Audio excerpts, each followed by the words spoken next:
বিমানবন্দর থেকে প্রয়োজনীয় কাজ সেরে তারেক রহমান বাইরে আসেন। রাস্তার পাশে সারি সারি গাঁদা ফুল সজ্জিত ছোট বাগান দেখে মনে হয়তো আঁকুপাকু করছিল। পাদুকা খুলে পা রাখেন মাটিতে, কিছুক্ষণ খালি পায়ে হাঁটেন শিশির ভেজা ঘাসে, হাতে তুলে নেন এক মুঠো মাটি। তার চোখে মুখে তখন দেখা যাচ্ছিল আনন্দের ঝর্ণাধারা। এরপর প্রধান উপদেষ্টাকে ফোন করে ধন্যবাদ জানান তারেক রহমান। বলেন, নিরাপত্তার জন্য সরকারের পক্ষ থেকে বিভিন্ন রকম পদক্ষেপ নেওয়া হয়েছে, বিশেষ করে আমার নিরাপত্তার জন্য। এর জন্য আপনাকে ধন্যবাদ। আপনার সঙ্গে দেখা করার জন্য অপেক্ষায় রয়েছে। তিনি রওনা দেন অপেক্ষায় থাকা নেতাকর্মী ও সাধারণ মানুষের উদ্দেশ্যে। মঞ্চে বলেন, এখন সময় এসেছে সবাই মিলে দেশ গড়ার।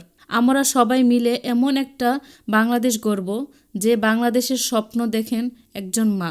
আমরা দেশের শান্তি চাই। মার্টিন লুথার কিংয়ের বিখ্যাত উক্তি আই হ্যাভ এ ড্রিম এর অনুকরণে দেশ ও জাতিকে নিয়ে পরিকল্পনার কথা জানান তারেক। বলেন, দেশের মাটিতে দাঁড়িয়ে আপনাদের সবার সামনে আমি বলতে চাই, I have a plan for the people of my country, for my country.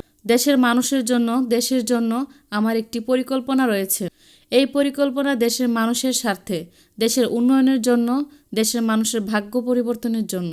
Tarique Rahman বলেন, আপনারা দেখেছেন গত 15 বছর মা, বোন, তরুণ প্রজন্ম কিভাবে নিজেদের জীবন উৎসর্গ করেছে। জুলাই যুদ্ধের সময়ে সাহসী সন্তানকে হত্যা করেছে। উসমান হাদিসহ যারা শহীদ হয়েছে, যদি তাদের প্রত্যাশিত দেশ গড়তে পারি তাহলে দেশ গড়া সম্ভব। ধৈর্য ধরতে হবে। বিশেষ করে তরুণ প্রজন্মকে এগিয়ে এসে সবাই ঐক্যবদ্ধভাবে কাজ করতে হবে। এদিন বক্তব্যের শুরুতেই তিনি বলেন, প্রথমে আমি রাব্বুল আলামিনের দরবারে হাজারো লক্ষ কোটি শুকরিয়া আদায় করেছি।